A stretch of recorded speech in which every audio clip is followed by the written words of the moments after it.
북한의 핵과 미사일 개발에 따라 유엔 안보리는 대북 결의로 북한의 선박 취득을 금지하고 있습니다.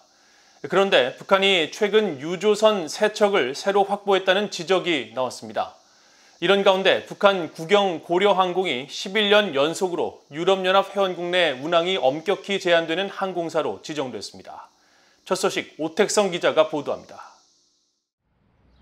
미국 워싱턴의 민간단체 전략국제문제연구소 CSIS 산하 아시아 해양 투명성 이니셔티브는 1일 블로그를 통해 북한이 유엔 안보리 대북 제재를 계속 위반하고 있다고 지적했습니다. 유엔 안보리가 북한의 선박 취득을 금지했는데도 북한이 유조선을 지난 2019년에 1척, 2020년에 2척을 확보했다고 밝힌 겁니다. 앞서 유엔 안보리는 지난 2017년 채택한 결의 2397호를 통해 대북제재위원회의 사전 승인 없이 각국이 북한의 신규 또는 중고 선박을 직간접적으로 제공하거나 판매, 이전할 수 없다고 명시했습니다. 아시아 해양 투명성 이니셔티브는 이어 북한이 취득한 유조선 3척은 각각 신평 5호와 광천 2호, 그리고 월봉산 호이며 이 가운데 신평 5호와 광천 2호는 이전 소유권을 한국 업체가 가지고 있었다고 지적했습니다. 한국 유조선을 한국 중개인이 중국 중개인 또는 업체에 넘겼고 이후 북한으로 넘어갔다는 설명입니다.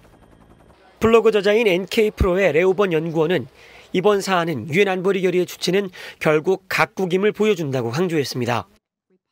Whether or not the South Korean brokers did anything wrong will depend on how the South Korean government intends to interpret the phrasing of the UN resolutions. The phrasing prohibits the direct or indirect transfer of materials and items, including vessels. So if the South Korean government wanted to be very strict, they might want to look into the type of due diligence that the South Korean brokers conducted.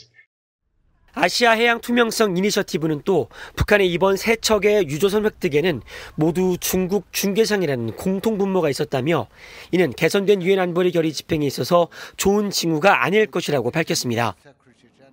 이런 가운데 유럽연합 EU 집행위원회는 북한 고려항공의 유럽연합 운항을 11년 연속 금지시켰습니다. 유럽연합은 2일 개정 발표한 EU 항공안전 목록에서 고려항공의 러시아제 Tu-240 기종 여객기 2대를 제외한 나머지 모든 항공기에 대해 국제 민간항공기구가 공포한 표준 등 국제적 안전 기준을 충족시키지 못해 이같이 결정했다고 밝혔습니다. 북한 고려항공은 지난 2006년 유럽연합의 전면 운항금지 항공사 명단에 올랐습니다. 이후 북한은 2010년 러시아 Tu-240 항공기 2대를 도입하면서 엄격한 제한 아래 유럽연합 내 운항을 할 수 있었지만 실제로 고려항공 여객기가 EU 내에서 운항된 적은 없습니다.